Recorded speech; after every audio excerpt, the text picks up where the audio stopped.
आप सभी का स्वागत है। चलिए चलते हैं अपने दूसरे सेशन में। तो जैसा कि मैंने लास्ट सेशन में बताया था कि हम लोग सीपीआर को यहाँ अप्लाई किए थे और उसके बाद ये 9 लाइंस निकल के आते हैं। तो ये 9 लाइंस के बारे में हम आज के सेशंस में जानेंगे कि ये 9 लाइंस होते क्या है। ठीक है, क्योंकि सीपीआर को जानना बहुत ज़रूरी है। तो ये 9 लाइंस को अगर हम जानने जाएंगे तो सबसे पहले देखिए मैं आपको वो 9 लाइंस लाइंस पे दिखाता हूँ। तो आपको एक तो यहाँ 3 करीबी लाइन दिखेंगे हमेशा नजदीक के। ठीक है, तो ये 3 हो गया। एक ये डॉटेड लाइन दिख रहा है। ठीक है, ये चौथा हो गया। इसके ऊपर ये लाइन पांचवा, ये 6। नीचे एक येलो डॉटेड है, वो सातवां। और उसके नीचे फिर 8 और 9। ठीक है, तो आप इसको इस वे में ले सकते हैं कि यहाँ पे 3 लाइन है और इसके ऊपर 3 लाइन और इसके नीचे 3 लाइन। तो टोटल यहाँ तीन तीन तीन 9 लाइन। तो ये 9 लाइन है। अब इस 9 लाइन को कहते क्या है, इसका उपयोग क्या है, ये चीज के बारे में जानते हैं। ठीक है, तो सबसे पहले चलते हैं कि ये जो 3 लाइन है इसमें जो सबसे ऊपर के लाइन है उसको हम बोलते हैं टॉप सीपीआर। ठीक है, नीचे के लाइन को हम बोलते हैं बॉटम सीपीआर। ठीक है, ये जो बीच वाला आपको पर्पल लाइन दिख रहा है इसको हम कहते हैं पाइवोट। ठीक है, मतलब पाइवोट बोलिए या ये सेंट्रल लाइन बोलिए या सीपीआर का लाइन बोल दीजिए, ये आप बोल सकते हैं। ठीक है,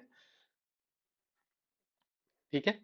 अब यहाँ जो डॉटेड दिख रहा है तो ये आपका हो गया रेजिस्टेंस 1।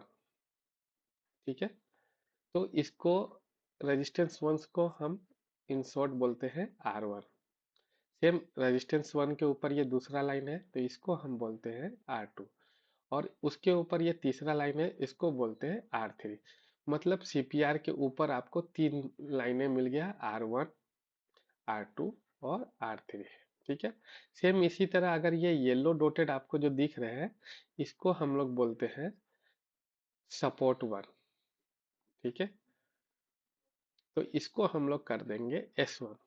सेम ये लाइन फिर क्या हो जाएगा, S2।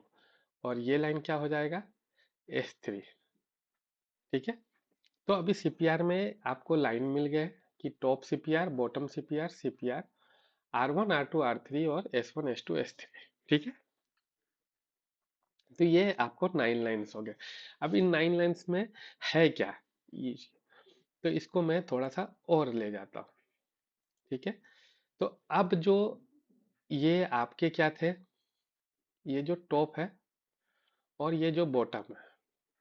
ठीक है, तो ये टॉप और बॉटम के बीच के डिस्टेंस को हम क्या बोलते हैं, सीपीआर रेंज। ठीक है, ये सब मैं इसीलिए बता रहा हूँ कि जहाँ मैं आगे की स्ट्रेटेजी में आपको ले जाऊंगा तो ये सारे टर्म्स यूज करूंगा तो आपको वो आसानी से समझ में आए। जैसे अभी सीपीआर रेंज क्या है, अगर ये निकालना है तो हम यहाँ से देखेंगे कि ये ग्रीन कलर है तो इसका वैल्यू क्या है, 25,747। और ये रेड वाला है तो क्या है इसका, 25,691। और इसको माइनस करेंगे तो कितना हो जाएगा, 650। तो करीब करीब 56। तो 56 पॉइंट का क्या हो गया, सीपीआर हो गया। तो हम इन शॉर्ट हमेशा बात करेंगे कि सीपीआर कितने का है, तो 56 का सीपीआर है। ठीक है, इसके मदद से हम आगे के क्लास में जानेंगे कि किस दिन मार्केट का दिशा में ज़्यादा बड़ा मूवमेंट होता है, किस दिन छोटे मूवमेंट होते हैं, वो सब सीपीआर बताता है। इसलिए मैं बोला कि सीपीआर एक ऐसा इंडिकेटर है जो कभी रंग नहीं बदलता है। हम उसके अनुरूप चलेंगे तो सब कुछ ओके चलेगा।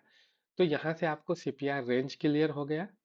ठीक है, ये इसमें कोई डाउट नहीं। अब कभी कभी इसमें और एक पॉइंट ले जाता हूँ। ठीक है, कि अगर ये जो 3 लाइन है, ठीक है, 1, 2 और 3, तो इसमें जब ग्रीन कलर का लाइन ऊपर रहेगा, ठीक है, तब वो सीपीआर बनेगा, वो रहेगा पॉजिटिव सीपीआर। ठीक है, और जब ऐसा होगा कि आपको ये लाइन चेंज हो जाएगा, जैसे मैं दिखाता हूँ किसी और दिन के सीपीआर को लेके। ये आपको ग्रीन दिख रहा है, हाँ यहाँ देख लीजिए, यहाँ पे तीनों लाइन है। तो यहाँ पे क्या है, ऊपर में रेड आ गया, ग्रीन नीचे है। ठीक है, तो यहाँ पे क्या है, ये है नेगेटिव सीपीआर। ठीक है, अब आपने क्या पढ़ लिया, सीपीआर के अंदर में दो चीजें पढ़ लिया, एक है पॉजिटिव सीपीआर, ठीक है, और एक है नेगेटिव सीपीआर। ठीक है, क्लियर है। ये सब बहुत छोटे छोटे पॉइंट है, बहुत आसानी से है, कोई ज्यादा आपको कुछ नहीं लगाना है, सिंपल सा टर्म्स है। वहां से अब ये है, तो ये पॉजिटिव और नेगेटिव सीपीआर कैसे निकलता है, तो जो हमेशा सीपीआर रेंज निकलेगा। ठीक है, सीपीआर रेंज हम कैसे निकालते हैं, तो वो हम हमेशा top CPR minus bottom CPR करते हैं।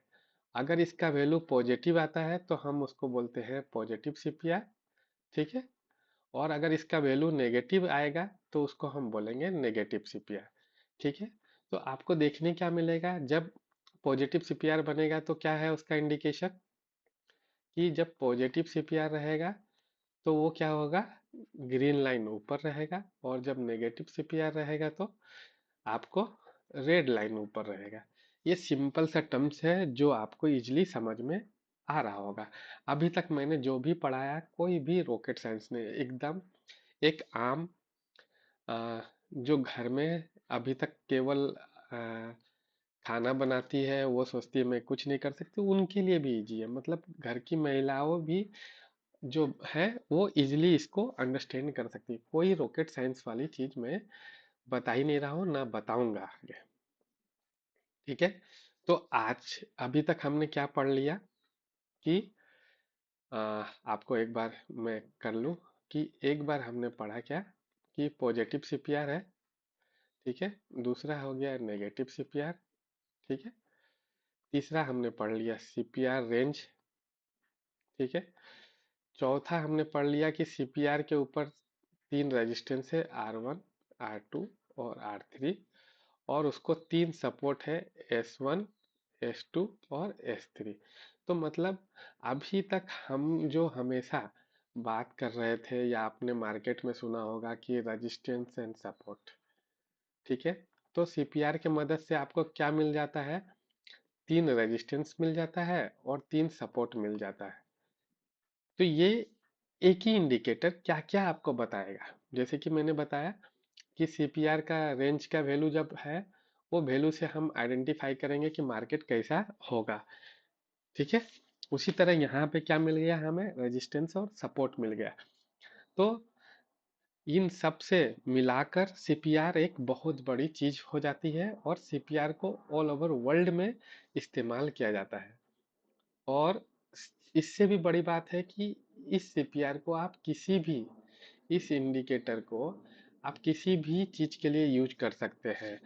आपको मतलब आप फॉरेक्स में करना चाहते हैं तो वहाँ पे भी वैलिड है, कमोडिटी करना चाहते हैं वहाँ पे भी वैलिड है, गोल्ड में आप देखना चाहते हैं वहाँ है, सिल्वर लगाइए वहाँ है, और निफ्टी में लगाइए या बैंक निफ्टी, जो भी किसी भी इंडेक्स, किसी भी इवन किसी भी स्टॉक्स में भी लगाइए, सब में ये काम करेगा। इसीलिए ये आगे चल के एक ब्रह्मास्त्र के रूप में यूज होगा। ठीक है, तो आज के सेशन में इतना ही। आगे हम बात करेंगे कि सीपीआर रेंज की मदद से हम कैसे मार्केट के ट्रेंड को पहचानेंगे। ठीक है, तो अगले सेशन में हम देखेंगे सीपीआर रेंज के बारे में। ठीक है, आज के लिए इतना ही। ऐसे ही बने रहिए, और हमारे वीडियो आपको अच्छे लगते हैं, आपको कुछ लर्निंग मिलता है तो ज़रूर लाइक करें, शेयर करें, और अगर आपको कुछ इसमें और भी इम्प्रूवमेंट चाहिए तो आप ज़रूर कमेंट करें। धन्यवाद।